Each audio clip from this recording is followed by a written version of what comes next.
Gaza से इस वक्त की बड़ी खबर सामने आ रही है, जहां कुछ समय के लिए लागू किया गया सीज फायर अब खत्म हो चुका। इसके साथ ही एक बार फिर तनाव बढ़ने की आशंका गहरा गई। सीज फायर का उद्देश्य था कि इजराइल पर और हमास के बीच रही लड़ाई को कुछ समय के लिए रोका जा सके, ताकि मानवीय सहायता पहुंचाई जा सके और शांति की दिशा में बातचीत हो सके। लेकिन अब जैसे ही ये समय समाप्त हुआ, हालात फिर से अनिश्चित हो गए।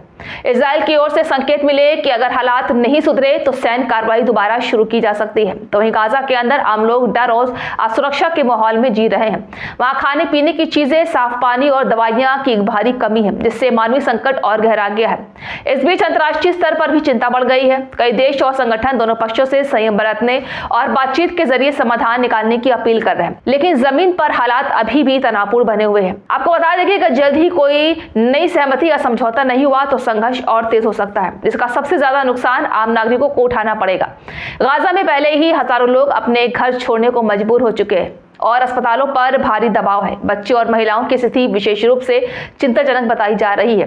वह इजराइल में होने वाले संभावित चुनावों का सीधा और गहरा असर प्रधानमंत्री बेंजामिन नेतन्याहू की राजनीति, उनकी छवि और उनके भविष्य पर पड़ सकता है। जी हाँ, ये असर गाजा की मौजूदा स्थिति तथा उनके खिलाफ चल रहे अदालत के मामले से मिलकर और बड़ी हो जाती है।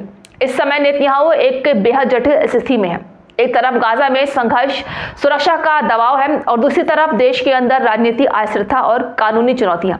ऐसे में चुनाव उनके लिए करो या मरो जैसी स्थिति बन सकते हैं। अगर चुनाव होते हैं तो जनता का फैसला काफी हद तक इस बात पर निर्भर करेगा कि लोग गाजा के हालात और सरकार की कार्रवाई को कैसे देखते हैं।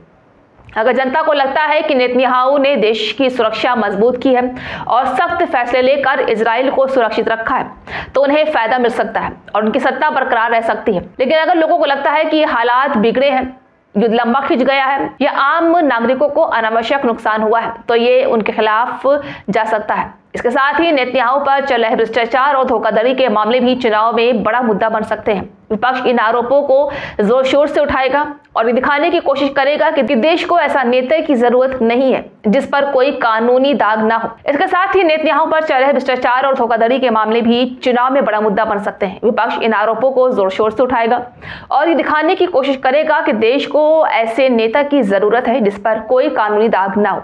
अगर जनता इन आरोपों को गंभीरता से लेती है तो इससे नेतन्याहू की छवि को नुकसान हो सकता है और वोटिंग पर असर पड़ सकता है। हालांकि नेतन्याहू पहले भी कई बार ऐसे आरोपों के बावजूद चुनाव जीत चुके हैं, इसलिए उनके समर्थक इसे राजनीतिक साजिश मानते हैं।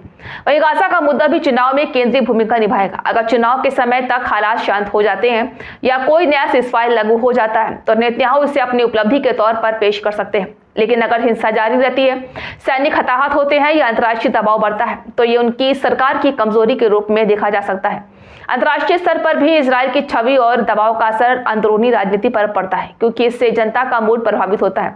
इजराइल की राजनीति में गठबंधन सरकारें बहुत आम है, इसलिए चुनाव के बाद भी तस्वीर साफ नहीं होती।